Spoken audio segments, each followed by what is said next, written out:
I'm just going to show some sourdough maintenance here. Sick as a dog here on a Sunday. Springtime cold, I hate them. Anyway, so here is my sourdough container. I have usually about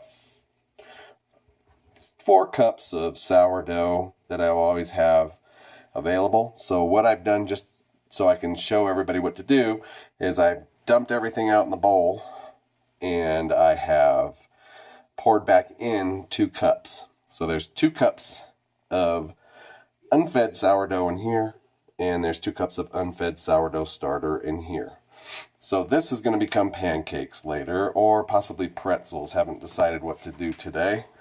But took out 2 cups, so I'm going to replace about 2 cups of starter and get it fed, and we're going to see what it does throughout the day. So it's about 9:30 here Mountain Time. So I've taken 2 cups out. Got a 1 cup of flour, unbleached, 100% organic, and dumping that into my starter.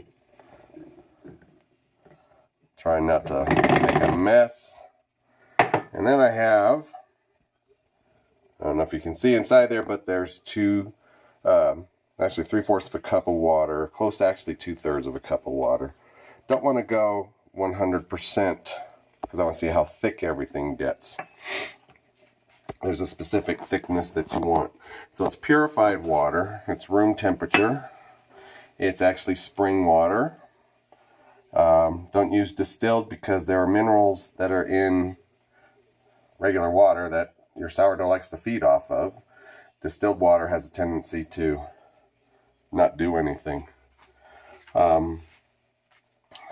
Just going to stir this up, see how thick it gets, and we're going to mark on the jar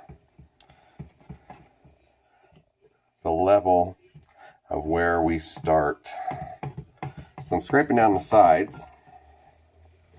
I'm actually going to push pause on the camera here, and we'll come back after I get it all stirred up, and I'll show you the consistency that we're looking for. Okay, we're back. So I scraped down the sides so you can see the level that it went up to. So here's our consistency that we're trying to get. It's supposed to be very, very thick pancake battery type thing. It's sort of stretchy, and it will drop off of a stirring item. So there is a drip time here to it. It's not liquidy, it's not runny, it's not super thick, but it is kind of a little on that spot. If I put a little too much more flour in there, or a little less water, it would have been pretty stiff and sticky. So that's how I like mine. So that's about the consistency that I'm looking for. So it does still pour, it does still drip, but it does still stay thick. So what we're going to do is see what this does.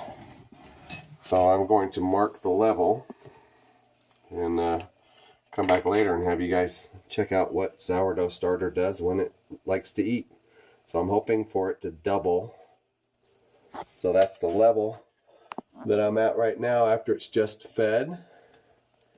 And after a couple of hours, we will come back and see about where we are.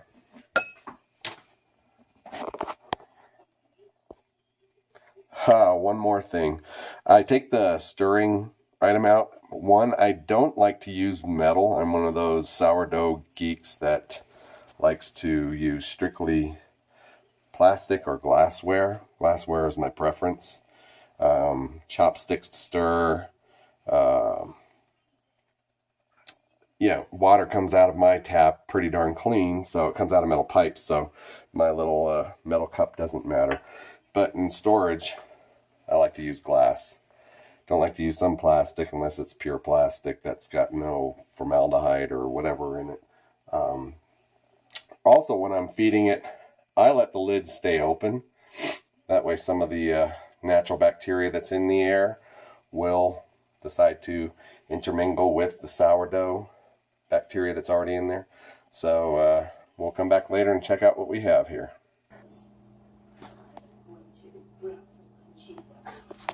Sorry about that. Anyway, here we are.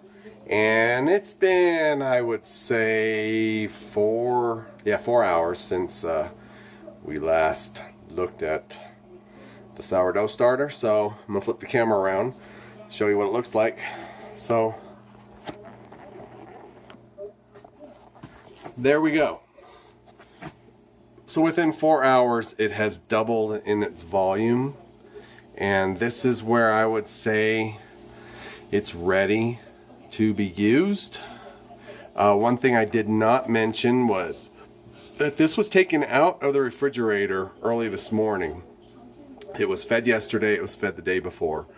So today's a bread baking day, or bread starting day. So what I did, I took it out of the refrigerator 3 days ago, dumped half out because it's been in the refrigerator for at least 3 weeks, kind of in a dormant stage. And dumped half out, added some flour and water, same amount, one a cup and about 2/3 a cup of water.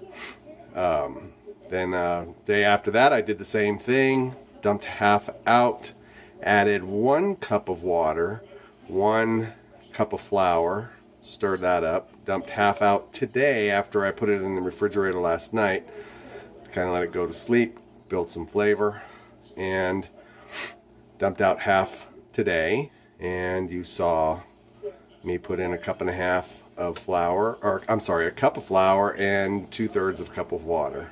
So Kristen Parker, this is for you. These are the little bubbles that I have in mine. There are some larger bubbles, and they're usually up on top, but this is the way my starter is before I'm ready to use it. So as it's doubled, as it's billowing and creating carbon dioxide, and as my kids call it, yeast farts, natural yeast farts, they're eating the flour that I fed it this morning and expelling their carbon dioxide. That's what's going to give it its rise in the dough, so I will get my rise in my bread. One thing I don't like about big bubbles is I call them butter robbers, because when your bread is done and you want to spread some butter on some warm sourdough bread and it just falls through those gigantic holes, what's the point? I don't like to eat air, I like to eat sourdough bread. So a lot of my bread has smaller holes. So once in a while there's a kind of a bigger hole in it, but I am a fan of small holes. So this is my active starter.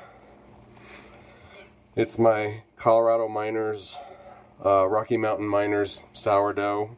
It's probably about 180 years old, I guess. Don't know. So just letting you know, it's for sale on Etsy and eBay. And if you want some more information, it comes in dehydrated, as well as some recipes, as well as some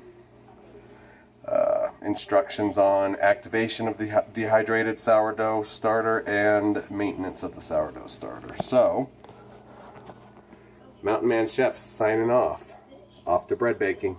Talk to y'all later. Bye-bye.